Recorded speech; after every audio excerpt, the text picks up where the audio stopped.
नमस्कार, स्वागत है आप सभी का देश और दुनिया की खबरों में। चलिए आज की प्रमुख हेडलाइंस पर सबसे पहले एक नजर डालते हैं। ईरान में फंसे भारतीय छात्र दिल्ली पहुंचे। 4 राज्यों की 5 विधानसभा सीटों पर वोटिंग आज। पुणे में कार पिकअप की टक्कर, 9 की मौत। चुनाव आयोग का बड़ा फैसला, 15 दिन में बनेगा वोटर कार्ड। इजरायली हैकर ने ईरानी चैनल हैक किया। सरकार का ऐलान, 3,000 रुपए में 1 साल toll tax free.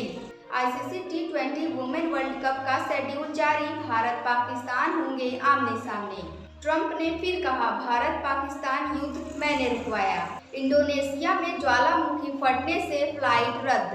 PM Modi Croatia में बोले, आतंकवाद मानवता का दुश्मन। दिन भर की खबरों में आप सभी का एक बार फिर स्वागत है। खबरों में आगे बढ़ने से पहले आप सभी से रिक्वेस्ट है, अगर आप हमारे चैनल पर पहली बार आए तो सब्सक्राइब करें और अगर फेसबुक पर देख रहे हैं तो फॉलो करें। चलिए खबरों को विस्तार से जानते हैं।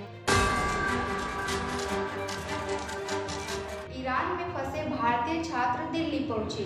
ईरान की उर्मिया मेडिकल यूनिवर्सिटी में पढ़ रहे लगभग 110 भारतीय छात्र सुरक्षित भारत पहुंच गए हैं। इनमें से 90 छात्र कश्मीर के हैं। भारत पहुंचे छात्रों ने बताया, वहां के हालात हर दिन खराब होते जा रहे हैं। खासकर तेहरान में स्थिति बहुत खराब है।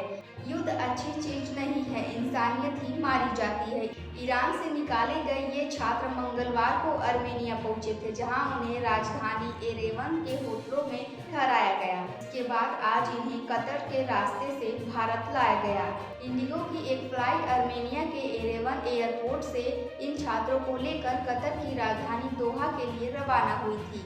इसके बाद एक दूसरी फ्लाइट से इन्हें दोहा से नई दिल्ली के इंदिरा गांधी एयरपोर्ट पर लाया गया। अगली खबर है, 4 राज्यों की 5 विधानसभा सीटों पर वोटिंग आज। देश के 4 राज्यों की 5 विधानसभा सीटों पर गुरुवार को वोटिंग शुरू हो गई है। इनमें गुजरात की 2, पंजाब, केरल और पश्चिम बंगाल की एक सीट शामिल है। रिजल्ट 23 जून को आएगा। इन सीटों पर सुबह 7 बजे से शाम 6 बजे तक वोटिंग होगी। गुजरात और पंजाब में कांग्रेस, बीजेपी और आम आदमी पार्टी के बीच त्रिकोणीय मुकाबला है। बंगाल में कांग्रेस लेफ्ट के साथ मिलकर चुनाव लड़ रही है, वहीं केरल में एक दूसरे के खिलाफ मैदान में है। अगली खबर है, पुणे में कार पिकअप की टक्कर, 9 की मौत। महाराष्ट्र के पुणे जिले में बुधवार शाम सड़क हादसे में 9 लोगों की मौत हो गई। इसमें 6 साल का बच्चा और एक महिला शामिल है। यह दुर्घटना जेजुरी मोरेगांव रोड पर स्थित एक होटल के सामने हुई, जब एक तेज रफ्तार कार खड़े पिकअप वाहन से जा टकराई। पुलिस के मुताबिक हादसा गुरुवार शाम करीब 6:45 पर हुआ।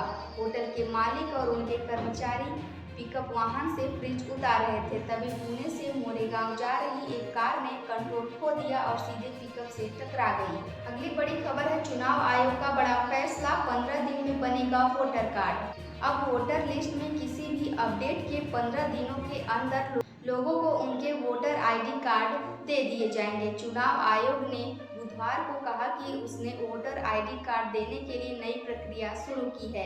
इसमें नए रजिस्ट्रेशन या मौजूदा वोटर की जानकारी में बदलाव शामिल है। इसके अलावा वोटर्स को एसएमएस भी मिलेंगे, जिससे उन्हें उनके कार्ड का अपडेट मिलता रहेगा। अधिकारियों ने बताया कि अभी तक मतदाताओं को मतदाता फोटो पहचान पत्र वितरित करने में 1 महीने से थोड़ा ज्यादा समय लगता है।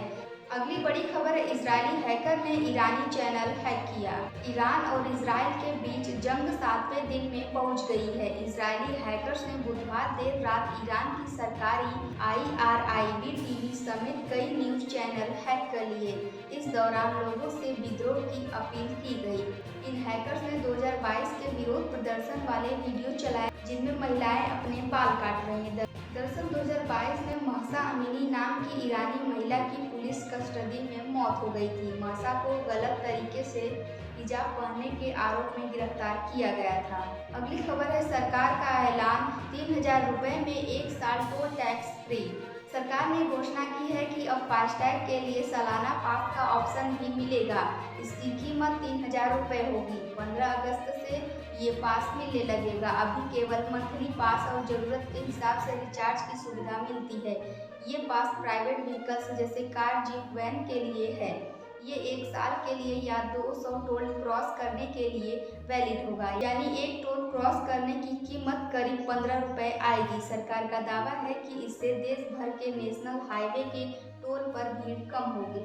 अगली बड़ी खबर है ICC T20 women world cup का शेड्यूल जारी, भारत पाकिस्तान होंगे आमने सामने। इंटरनेशनल क्रिकेट काउंसिल ने वीमेंस T20 वर्ल्ड कप 2026 का शेड्यूल 1 साल पहले ही जारी कर दिया है। बुधवार को जारी शेड्यूल के अनुसार भारतीय टीम अपने अभियान का आगाज पाकिस्तान के खिलाफ 14 जून को एजबेस्टन में करेगी। इसी मैदान में 12 जून को मेजबान इंग्लैंड और श्रीलंका के बीच टूर्नामेंट का ओपनिंग मैच खेला गया। टूर्नामेंट का फाइनल मैच 5 जुलाई को खेला जाएगा। इस टूर्नामेंट में 12 टीमें हिस्सा लेंगी और कुल 33 मुकाबले खेले जाएंगे। अगली बड़ी खबर है ट्रंप ने फिर कहा भारत पाकिस्तान युद्ध हमने रुकवाया। अमेरिकी राष्ट्रपति डोनाल्ड ट्रंप ने बुधवार को एक बार फिर कहा कि उन्होंने भारत पाकिस्तान के बीच संभावित युद्ध रुकवाया था। ट्रंप ने कहा कि मैंने युद्ध रुकवाया, मैं पाकिस्तान से प्यार करता हूं। पीएम मोदी एक शानदार व्यक्ति हैं, मैंने उनसे कल रात बात की है। हम भारत के साथ एक व्यापार समझौता करेंगे। उन्होंने कहा कि मैंने एक बड़ा युद्ध रोका, लेकिन किसी ने इस बारे में खबर तक नहीं लिखी। अगली बड़ी खबर है इंडोनेशिया में ज्वालामुखी फटने से कई फ्लाइटें रद्द। इंडोनेशिया के माउंट लोबोटोबी इलाके में मौजूद ज्वालामुखी में बुधवार को एक बार फिर जोरदार विस्फोट हुआ। इससे धुआं और राख का गुबार उठा। मंगलवार शाम से बुधवार दोपहर तक कई विस्फोट हुए। मंगलवार दोपहर एक बड़े विस्फोट में राख और धुएं का गुबार 10 किलोमीटर की ऊंचाई तक पहुंच गया। यह देखने में मशरूम जैसा लग रहा था।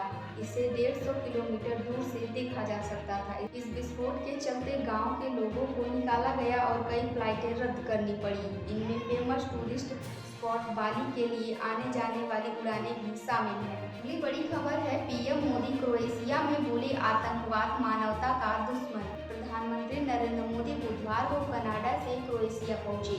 राजधानी जगरेब में पीएम मोदी के स्वागत में मंत्र पढ़े गए और भारतीय नृत्य पेश किए गए। इसके बाद पीएम मोदी भारतीय समुदाय के लोगों से मिले। पीएम मोदी यहां क्रोएशिया के प्रधानमंत्री आंद्रेज प्लेकोविच से द्विपक्षीय बातचीत की। इस दौरान उन्होंने कहा कि आतंकवाद मानवता का दुश्मन है, यह लोकतंत्र में विश्वास रखने वाली शक्तियों का विरोधी है। आज की खबरों में इतना ही। कल फिर मिलते हैं नई देश और दुनिया की खबरों के साथ। आप सभी को शुभ संध्या।